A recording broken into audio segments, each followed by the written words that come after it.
नमस्कार आउ स्वागत। आज आमे सीधा गोटे बहुत जरूरी खबर उपरे कथा हेबा। हाँ, जोटा ओडिसार बहुत चाकरी आशायंकु माने प्रभावित करिछि। आज्ञा आमे ओएसएससी माने ओडिसा कर्मचारी चयन आयोग से माने 19 सेप्टेम्बर 2025 रे गोटे नोटिस बाहर करिसेंती सेई विषय रे टिके भलरे जानिबा। हाँ, से नोटिस नंबर IE 642024746447 OSSC। हाँ, तबे आमर आजिर कथावार्तार मुख्य कथा हेला ए जो CGLRE स्पेशलिस्ट 2024 प्राथमिक परीक्षाटा एमाने काहेकी बंद कले केमिति कले सेइटा टिके भलरे बुझिबा। अब यार प्रभाव कोन हेई पारे पिलामानंकु उपरे से विषय बिटिरे देखिबा। हाँ, तबे चालंतु एई सूचना भितरकु टिके पसिबा। निश्चित भावरे देखंतु OSSC भली संस्था जो परीक्षा करंती सेगुडाक पिलामानंकर कैरियर पई कोन कोंती बहुत बड़ कथा। हाँ, बहुत गुरुत्वपूर्ण। आज्ञा केते वर्षर परिश्रम केते आशा सबु जडित थाए। तनु जेते बळे गोटे परीक्षा पुनी एते पाखरु हाँ, मात्र 2 दिन आगरु हठात बंद हो जाए सेते बळे तो चिंता आउ एक अनिश्चितता आसी जाए सेटा स्वाभाविक। हाँ। तेणु ए जो सरकारी नोटिस आसीछि एहाकु ठीक भाबे बुझिबा आउ जानिबा जे प्रकृତରେ कोन हेला सेटा बहुत दरकारी एबे। हाँ, आपण ठीक कहिले।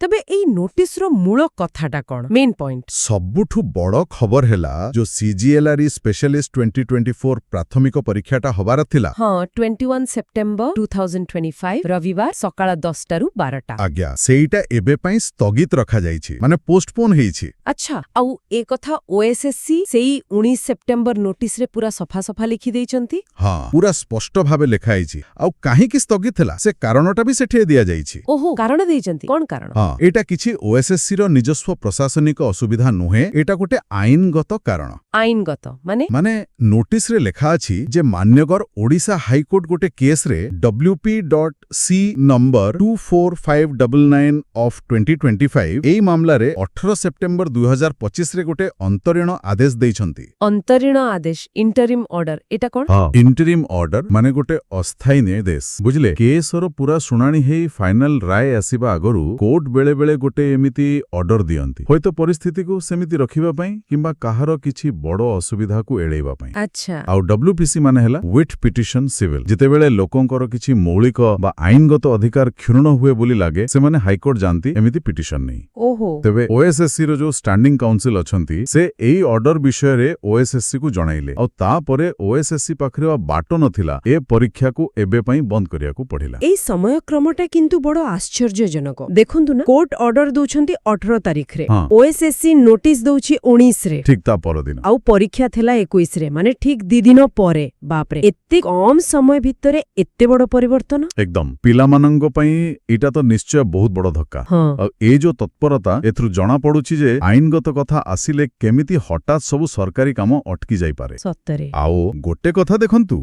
नोटिस रे पूर्वरु दीटा जिंसर उल्लेख भी अछि। गोटे हेला से मूल नियुक्ति विज्ञापन नंबर 4614 OSSC सेटा तो बहुत आगरु आसीथिला 19 नवेम्बर 2024 रे प्राय 10 मास तळे। हाँ हाँ माने अछि। आउ गोटे हेला सेप्टेम्बर 4 2025 रो नोटिस नंबर 4383 OSSC सेथिरे ही घोषणा हेतिला जे 21 तारिख रे परीक्षा आबो। ओहो, माने सबु प्लान अनुसारे चलीथला। एकदम OSSC पूरा निज काम करूथला किंतु एई जो कोर्ट केस आसीगला आउ इंटरिम ऑर्डर आसीगला सबु अटकी गला। हाँ, एमती स्थिति रे तो कोर्ट को कथा मानिबा को ही पड़िबा आउ बाट नहीं।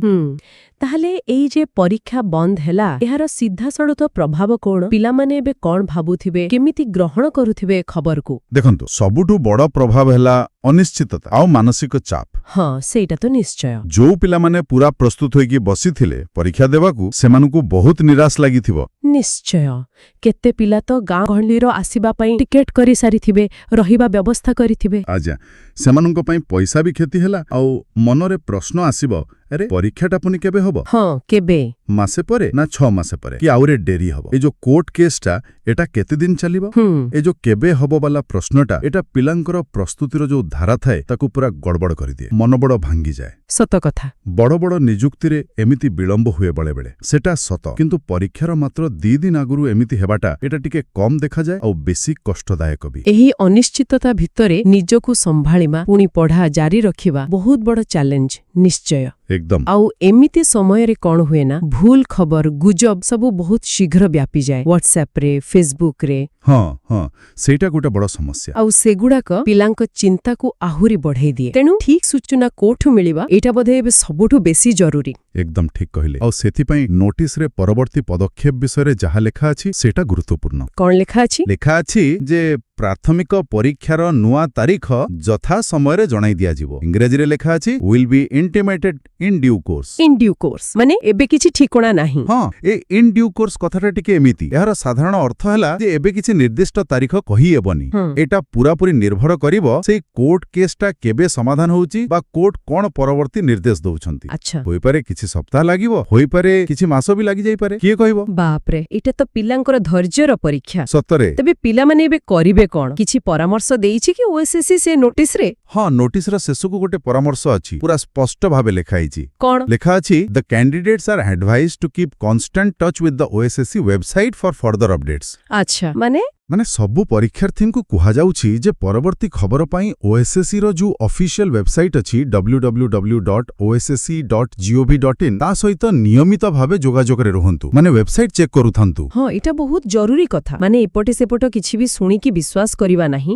ସୋସିଆଲ ମିଡିଆରେ କଣ ଆସିଲା, କିଏ କଣ କହିଲା, ସେସବୁ ନୁହେଁ। ନା, ବିଲକୁଲ ନୁହେଁ। କେବଳ ଓଏସଏସସି ୱେବସାଇଟ୍, ସେଇଟା ହିଁ ଅସଲି ଜାଗା। ଆଜ୍ଞା, ନୂଆ ତାରିଖ ହଉ କି ଏ କେସ୍ ବିଷୟରେ ଆଉ କିଛି ଅପଡେଟ୍ ହଉ, ଯାହା ବି ଆସିବ ପ୍ରଥମେ ସେଇ ୱେବସାଇଟ୍ରେ ହିଁ ଆସିବ। ତେଣୁ ଏବେ ପିଲାଙ୍କ ନିଜ ଦାୟିତ୍ୱ ହେଲା ସେମାନେ ନିୟମିତ ଭାବେ ୱେବସାଇଟ୍ ଦେଖୁଥିବେ। ନିଶ୍ଚିତ ଭାବେ। ଏମିତି ସମ୍ବେଦନଶୀଳ ସମୟରେ ଆଧିକାରିକ ସୂତ୍ର ମାନେ ଅଫିସିଆଲ ସୋର୍ସ ତା ଉପରେ ହିଁ ପୁରା ଭରସା ରଖିବା କଥା। ହଁ। ଗୋଟେ ଛୋଟ ଭୁଲ ଖବର ବି ବହୁତ ବଡ଼ ଦ୍ୱନ୍ଦ୍ୱ ସୃଷ୍ଟି କରିପାରେ। ଓଏସଏସସି ୱେବସାଇଟ୍ ହିଁ ଏକମାତ୍ର ଭରସା। ଠିକ୍। ଯେତେବେଳେ ନୂଆ ତାରିଖ ଆସିବ ସେଇଠୁ ଜଣାପଡ଼ିବ, ଆଉ ସେଇ ଅନୁସାରେ ପିଲାମାନେ ପୁଣି ନିଜ ପ୍ରସ୍ତୁତି ଆରମ୍ଭ କରିପାରିବେ। ଏବେ ପାଇଁ ବାସ୍ ଧୈର୍ଯ୍ୟ ରଖିବାକୁ ପଡ଼ିବ, ଆଉ ଯେତିକି ପଢ଼ାପଢ଼ି ଚାଲିଥିଲା ତାକୁ ଯଥାସମ୍ଭବ ଜାରି ରଖିବା ବି ଭଲ। ହଁ, ଏକଦମ ଗୁରୁତ୍ୱପୂର୍ଣ୍ଣ କଥା କହିଲେ। ତେବେ ଆସନ୍ତୁ ଏ ଯାଏ ଯାହା ସବୁ ଆମେ କଥା ହେଲେ ତାର ମୁଖ୍ୟ ପଏଣ୍ଟସ୍ ଗୁଡାକୁ ଟିକେ ସାରାଂଶରେ କହିଦେବା। ହଁ। पहिला कथा ओएसएससी जीसीजीएल आरई स्पेशलिस्ट 2024 प्राथमिक परीक्षा जोटा 21 सेप्टेम्बर 2025 रे हबार थिला सेटा एबे पई स्थगित अछि, पोस्टपोन हिची। हाँ। द्वितीय कथा एटा हिची मान्यवर ओडिशा हाईकोर्ट को गोटे अंतरीण आदेश जोगु case number WPC number 24599 of 2025। ठीक। तृतीय कथा परीक्षार नुआ तारीख ए जाय किछि जणा नाही, ओएसएससी कहिछि यथा समय रे जणेबे। आउ चतुर्थ सबुठु जरूरी कथा परवर्ती सबु खबर पई पिलामाने केवल ओएसएससी रो ऑफिशियल वेबसाइट www.ossc.gov.in देखिबे। एकदम ए सबु हेला पूरा तथ्य, किंतु हाँ। एही परिस्थिति भितरु गोटे कथा मनकु आसुची जोटा श्रोता माने भी टिके भाबी पारिबे। कौन से कथा? देखंतु नोटिस रे कहा गला जे एटा गोटे अंतरीण बा अस्थायी कोर्ट ऑर्डर इंटरिम। हाँ। एहार माने तो हेला जे मूल मामला से WPC नो 24599 ऑफ 2025 सेटा एबे भी कोर्ट रे चालू अछि, पूरा सरीनी। ओहो हाँ तो एटा हमको भाबिबाकु बाध्य करूछि जे से जो मूल रिट पिटिशनटा दाखल हेइथिला सेथिरे एम्ति की प्रसंग उठिथिबो, एते कोन गंभीर कथा थिबो जे मान्यवर हाईकोर्ट परीक्षार ठीक 2 दिन आगुरु गोटे अंतरीण आदेश दे पूरा प्रक्रियाटाकु अटके देले। एटा तो गोटे बड़ प्रश्न। साधारणतः एम्ति केस गुडाक माने परीक्षार योग्यता मानदंडकु नहीं हेइ पारे, किंबा संरक्षण नीति रे किछि गड़बड़ अभियोग थाई पारे, किंबा नियुक्ति प्रक्रिया रे किछि अनियमितता किंबा पक्षपातर कथा भी थाई पारे। अच्छा, आमे किछि अनुमान करूनु एठी, किंतु एसबु दिग थाई पारे। एवं आगुकु कोन हेबो? हाँ, आगुको जेतेबेले एही मामलार पूरा फैसला आसीबो, चूड़ांत निष्पत्ति आसीबो, सेटा केवल परीक्षार नुआ तारीख को प्रभावित करिवोनी, बरं पूरा सीजीएलआरई स्पेशलिस्ट 2024 नियुक्ति प्रक्रियार भविष्यत को भी प्रभावित करि पारे। बाप रे। हाँ, तेणु से फाइनल ऑर्डरटा कोन आसुची ता उपरे नजर रखिबा समस्तंक पई बहुत जरूरी हेबो। वास्तविक एटा गोटे बहुत गभीर और चिंता करिबा भली कथा कहिले। से अंतरीण आदेश पछर प्रकृत कारण जणा पड़िले जाई बोधे आगुकु कोन हेबो से विषय रे किछि स्पष्टता आसीबो। हाँ। आशा करूछु आजिर अमर जो कथावार्ता हेला एटा ओएसएससी सीजीएलआरई स्पेशलिस्ट 2024 परीक्षा स्थगित हेबा विषय रे जहा सूचना थिला और तार विभिन्न दिगकु बुझिबारे समस्तंकु सहाय्य करिथिबो। आउ थरे परीक्षार्थी मानंको मने पकाई दउछु, धैर्य रखंतु और केवल ओएसएससी वेबसाइट देखुथांतु। आजि पई एतिकी, धन्यवाद।